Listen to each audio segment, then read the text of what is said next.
Hi, I'm Ryan North. I'm Lori Fungi. And I'm Sean Wilson. You're listening to Foster Family Matters, a production of CK Family Services. People united through God to enhance the physical, emotional, and spiritual well-being of at-risk children and families. Welcome back to Foster Family Matters. Thanks for joining us. We are super excited that you have stuck with us throughout all of these episodes. I think this one will actually be the 14, 15, 16. This will be 17. This is episode 17 that we're shooting right now. A few more before 20. That's fantastic. Just 83 more to go before our 100th. That's fantastic. It's good math, Ryan. All the I'm very good. naysayers. Thank you. They all said we'd never make it past half of an episode. Who's they? You were one of those. No, I'm kidding. It was me. It was me. I was always very hopeful. She always thought we'd get to 2. Hope is a great thing, right? Like, Isn't it though? It's inspirational. It's hopeful. It's motivational. It's motivational. It's comforting. It is. So what are we talking about today, guys? Hope. Care. Joy? Hopeful care. Love. No. How about this? Sean asks a question and then we answer it. We each only contribute one word to the sentence back and forth. Yeah. What's your favorite flavor of ice cream? My Favorite flavor, is pistachio. That seemed like a stopping point. Okay. period. Yeah, that was a fun game. All right. So we actually do have a topic. And for those of you who have not already bugged out, why do we start every episode saying that way?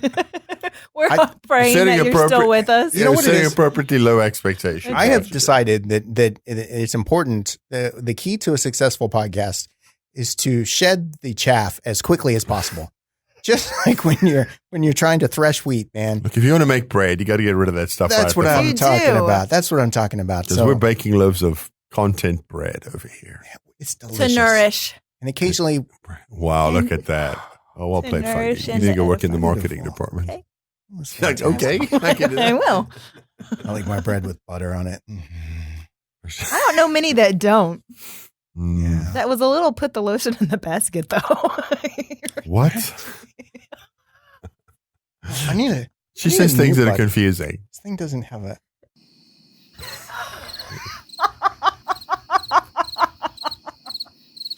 That's 3 on Fungi. All right. So we actually do have a point. Our episode today is episode. This is episode 3 of a 5-part we're doing on relationships. Right. And the 4 pillars, tenets, hallmarks, thingies of healthy relationships. So the 4 thingies of good relations. Yeah. We're educated. I'm going to use that from now on. Words are hard, guys. They are. Words be hard. Words be hard. But we have, in our previous episodes, we had kind of an introduction in this series. We talked last time about the importance of giving care in the context of relationship. And today, kind of the counterpoint to that is the importance of receiving care. And I think that I don't know. Do you think that most people think they're good care receivers, or do you think most people kind of get down on themselves about being a good care receiver? I think it's Yes. yes. Way to go. I think because it's so simplistic, we have an automatic response of saying just what Ryan did. Yes. I do that well without giving it a lot of thought. Sure, I like people to dote on me, or I like people giving me things, and I think we make it simple, but it's not. It may be a simple concept, but it can be complex. And so, what does that mean to really receive nurturing care? And I'll be the first person to say I'm not good at it. I have a very, very hard time allowing somebody to step in, and in the most benign way. This is kind of a way to look at it. Was independent at a very young age, and took a lot of pride in my independence. That there's really nothing I can't do on my own and for myself, and I don't really ever need anybody. That was always my stance before I met my husband. In so much of living on my own independently and going to the grocery store, and you have 20 bags, and I'm the person that I'm only taking one trip. There's not coming back and forth, especially when I lived in apartments on the top story. Yeah. I am going to figure out a way to get all these 20 bags on both arms, still unlock my door and get in without breaking anything. And I became quite quite good at it, to be honest. Well, challenge. I was a single extended. person living on the. that was the wrong button. Sorry. Why was a single person living on their own needing 20 bags of groceries? Because I eat like a goat. I'm a hearty eater. I was so distracted by that detail in your story. I'm a Like hearty- 20 bags. Well, and of then groceries. your That's a lot of bags. toiletries and That's true. your You need some your conditioner and your detergent. It's and true. some You need tea. yep. There's stuff. That's true. Not just food. So when I started dating my husband, he Carried the bags upstairs for you. Well, he started to, and I took offense to it and said, "No, I got this. I can do this." And it took a moment. There were many times of me pushing back on his attempts to help me, where it dawned on me. It was almost, the Spirit speaking to my soul of, "Child, you're not letting him feel fulfilled by being chivalrous to you. Mhm. You are taking away something from him that he doesn't get to experience about caring and doting and loving you in this way." And I really it was so eye-opening once that really resonated with my soul that I had to be intentional and very mindful of all the things that I wanted to do, that I knew I could do, that I didn't need help doing. And this pride and this proving a point that I had to put aside and make room for my husband to be able to feel fulfilled by me by allowing him to do those things. And so this is just a really small way of receiving care that I didn't do very well at. So my response to your question is similar but slightly different because I wrote some things down while you're talking. And I think for me, I have confused liking people doing things for me with people taking care of me. But I think I'm way more comfortable with you doing something for me than I am with you taking care of me. Like, getting me something to drink. Well, I don't view that as taking care of me. I view that as just, I need something to drink and you took care of that, right? But over time, I've had to sort of morph my thinking on that and allow people to take care of me. I remember one of the first arguments we ever had in our marriage. We were married about 9 months, and I was ill for a few days. I think I had I don't know what it was, but I was in bed for a couple of days. And so I, like you, have always been a very independent person and just took care of myself. And part of that, as I've learned about attachment and things like that, I realized that was just my attempt at keeping people at a safe emotional distance, not allowing them to be close enough to care for me. So here's my wife of less than a year, and so she's like, I'm going to make you make some soup. And so I'm like, I can make my own soup. And so we go to the kitchen. And I just and make soup. It was like opening a can of Progresso or whatever, right? And heating it up. And we get into this argument, literally it's the first argument in our marriage about why I won't just let her take care of me. Because it just felt so uncomfortable to me to have somebody want to take care of me like that. And so I've always been super comfortable with you doing stuff for me. But when there is relational value or emotional context to the doing stuff for me, that's always been really, really hard. I think, though, that you guys just said the same thing. You just said it in a different way. You said, I need to have that sense of independence. And you said, I can't, when it comes to caregiving, I need to feel like I can do that. Right. Which I think is kind of the same thing. And right? making sense. You traced it back to this place of independence meant a wall or a boundary from other people getting in. Mine was being raised by a single mom and 2 older sisters. So it was the 4 of us of, you need to make sure that you can't rely on anybody else. I mean, hopefully you can have that healthy relationship, but don't bank on that, because come the end of the day, it may be that you're going to be the only person that can take care of X, Y, and Z. So you need to make sure that you can take care of X, Y, and Z. And so I grew up thinking, yes, I can rely on people. My faith in people wasn't shattered, but ultimately I am in control and have ultimate ownership of only me and nobody else. And so if I set that expectation of somebody's going to take care of me, that may not be my truth. Right. Luckily, I found myself into an incredibly loving relationship and compatible relationship where there is this give and take, where I kind of had to disarm those past beliefs and say, oh, you can do this with me, and sometimes for me, and I'm going to return that for you too. And this is what this relationship is. This is what marriage is, and how this is healthy. Yeah. So if let's talk about. There's a couple of things that I want to say. Number one, this idea that we pull ourselves up by our bootstraps in American culture is really counter to having somebody else take care of you. One of the things we tell our children is that if you ask for help, it doesn't prove you're weak, it means you're smart. Right? Smart people ask for help. Healthy people ask for help. That's really what I meant to say is healthy people and not smart people. But it does show a level of maturing in relationship that's important. Now, let's bring that back in the context of foster care. If you are 7 years old and you come into foster care, and since you could toddle until your 7th birthday, whenever when you came into care, and let's say that's 5 years, you had to take care of yourself, right? We have some kiddos who when he came home, he would climb up the shelves in the pantry because he used to have to. He climbed up onto the counter on top of the fridge. We found out that's where Grandma used to keep the cereal so the kids couldn't get it.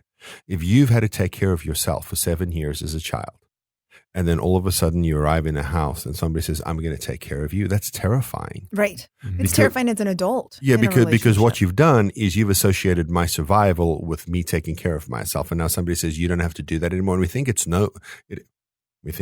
I don't want to say anything unkind because it is noble to care for another person, but we don't understand the context. We're doing them a favor. Yeah, we don't understand the context in which that care is happening. And if you tell somebody who for the entirety of their life that they can remember, and then plus stuff their body remembers that they can't recall, where their survival has been completely dependent on their ability to meet their own needs, and now you're telling them, no, you need to allow me to care for you, and then the child doesn't allow that, and then we get really upset and feel like there's something wrong. Well, you have to understand the child's life in the context, and so we grow in relationship. That's a phrase that's in the common vernacular. We don't just snap our fingers and are in relationship. We grow in relationship, right?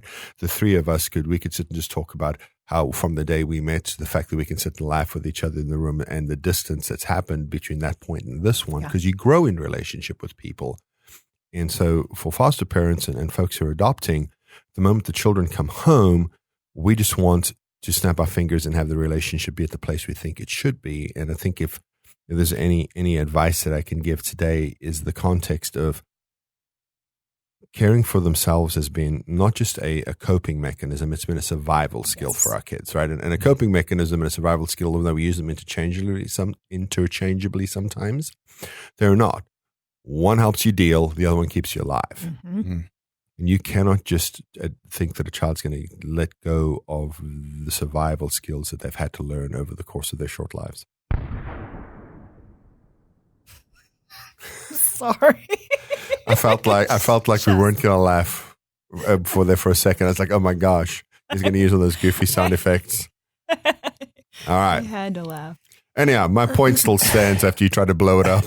No, sorry, that was mind blown. No, that's absolutely right. And let me take it out or broaden it of, I think that's true for all relationships. You're trying to survive something. Was it now, if you look at it on continuum and seeing the outliers, trauma in the ways that I think the three of us are exposed to it in what we do for a living and what we do as a passion and a ministry, those are the outliers.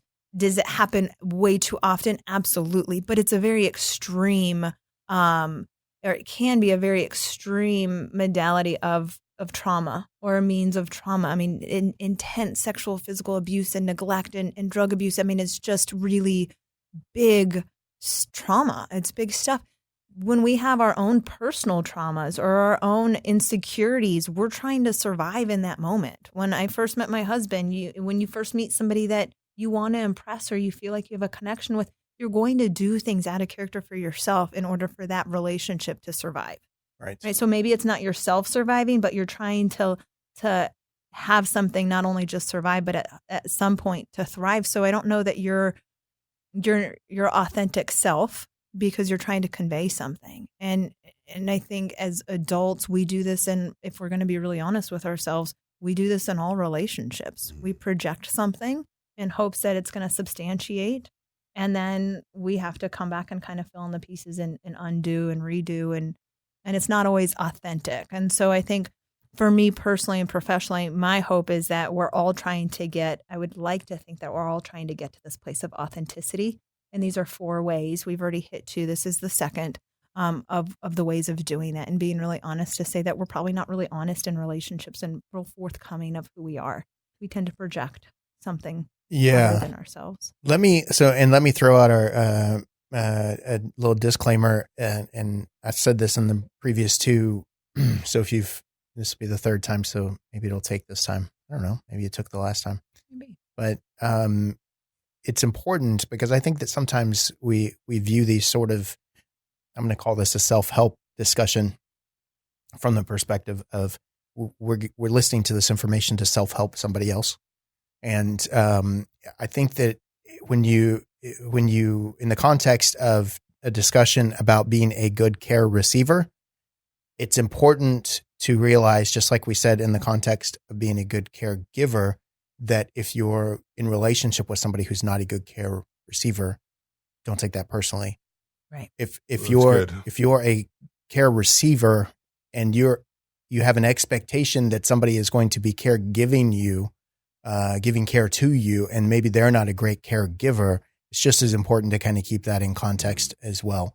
Yeah. And I think that can be interwoven into our last session about giving care, receiving care. We tend to receive care or want to receive care in a way that feels familiar to us. Right. And so going back to Ryan's example, you get a child with a traumatic background, they're going to be expecting quote unquote care in the way of what they're used to. So that may look like neglect. That may look like physical abuse, or when you're amped up and you're about to flip your own lid as a parent, because let's be honest, it happens on the daily, that they're waiting for the fist to come. They're waiting for the red face. They're waiting for the kick to happen, the punch, the yelling, the screaming. That may be the way that they're used to receiving care. Now, is it nurturing? Of course, we can argue all day that it's not, but to them, that's the only care that they know. And so we need to offer some space and some understanding for that. And in the same breath, me as an adult, I have a specific way that I know when I'm truly, truly loved and cared for. That's unique to me based on my own past, the way that I was brought up, my own temperament, and my personality. And it could be completely different for my husband because he's his own unique person. And so understanding each other's individualities and being able to step outside, I give care in the way, or I receive care in the way that I received care as a child. And I have that expectation that care coming to me is going to be one that's familiar. Now, when my husband does something that's kind of out of the norm for him or for me, I need to allow that to play out rather than stopping it or judging it or questioning it. And I should just accept it of this is something new and this is something that we can probably grow on. Absolutely. I wrote down the word personally over here because, our kids, what we'll sometimes do is we think, oh my gosh, what I have to do is, when we care for the kids, sometimes they don't receive the care the way that we intended, and then we take it personally. Like one of the things that was communicated to us early on in this journey, and something that we communicate with people all the time, is like, don't touch a child unless you ask them if it's okay. Because if every time they were touched, violence was part of that equation. Sure. Think about what they're thinking about, and so. Until the kids get to know us. Or indecency. Yeah, and until the kids, that's a good point. And until the kids get to know us and we get to know them a little bit better, it's like, is a high five okay? May I hug you?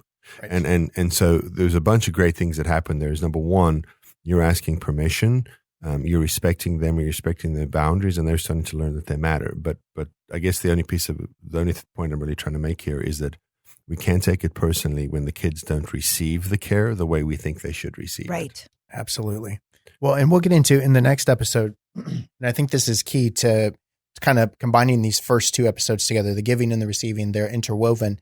But because we're frequently not the giver and the receiver of the same care, we're either the giver or the receiver of the care, it's important that we communicate.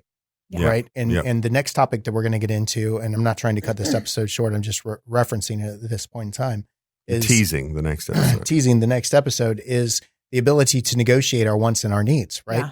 And because it's unfair to the other party to just sit on it and force them to guess blindly about what is going to meet your need or your want, or even if you've been in a long relationship with somebody, to assume that they really fully understand you if you've never actually communicated.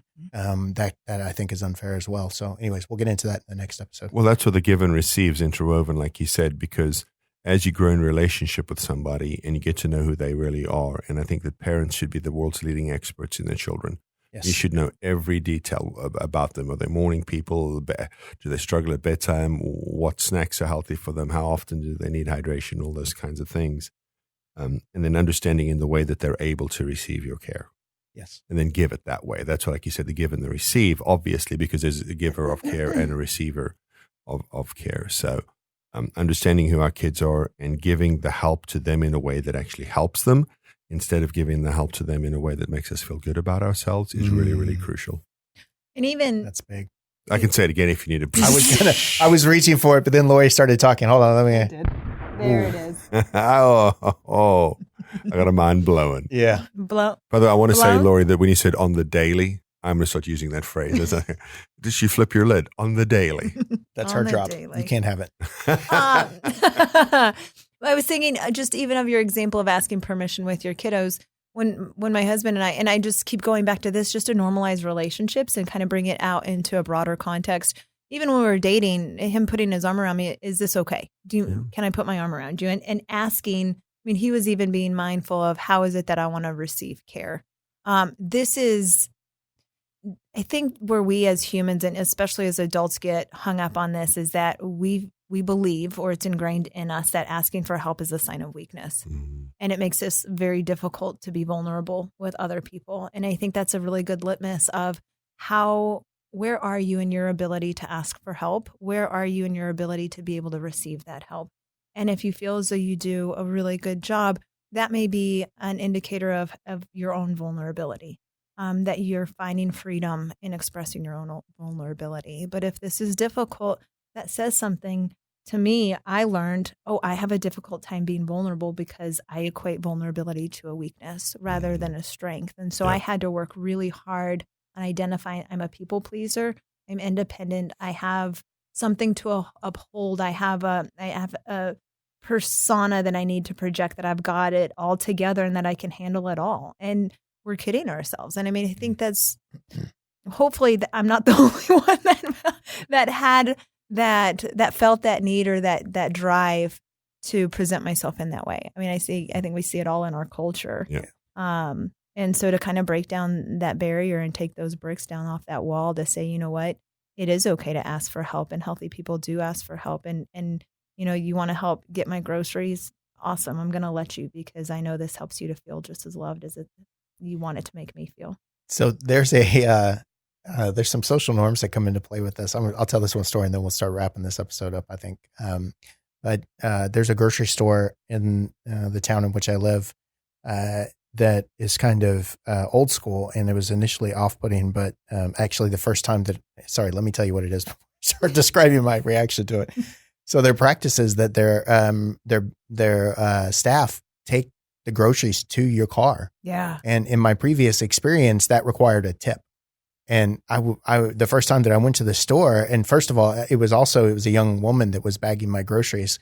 And here I am, a full grown man, completely capable. And she puts all the stuff in the cart and I'm about to take the cart out. And she's like, no, I'm taking it for you. And I'm like, no, you're not. Like my machismo kicked in and I'm like, you know, I don't think so, little lady. Yeah, right. Yeah. Something like that. But this is different, right? It's not in the same sort of context of like a loving relationship.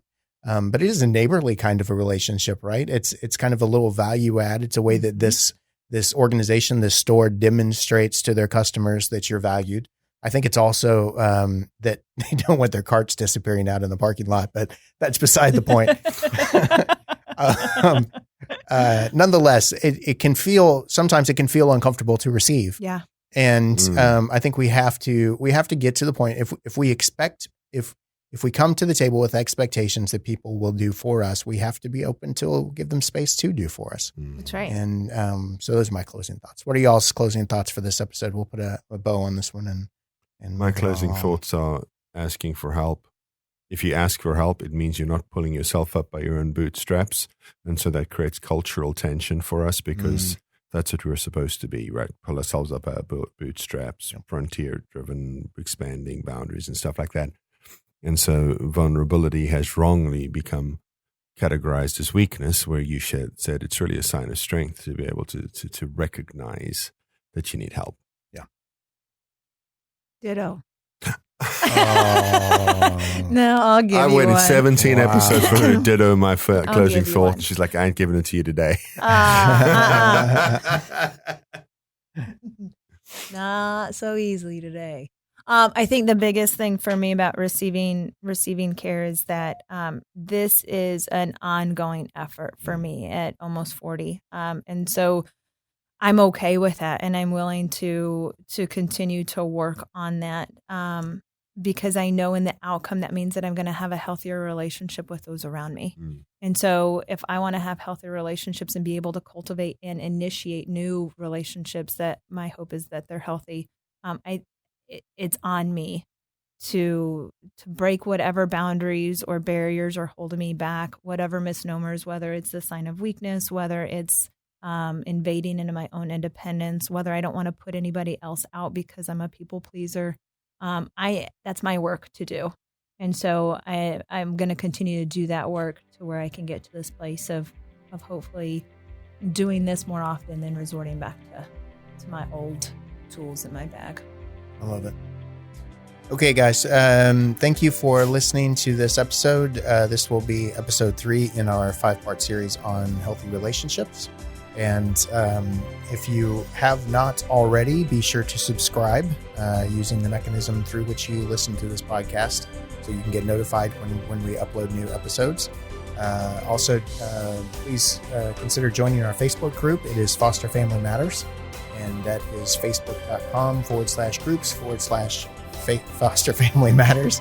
Sorry, I forgot my name of the own show there. Our own show. Words are hard. Words are hard. Words be hard. But anyways, thank you so much for listening. We're really excited. Help us expand and grow the show by sharing with those that you like and those that you don't. And we'll catch you next time. Go get some care. Bye-bye. Bye-bye.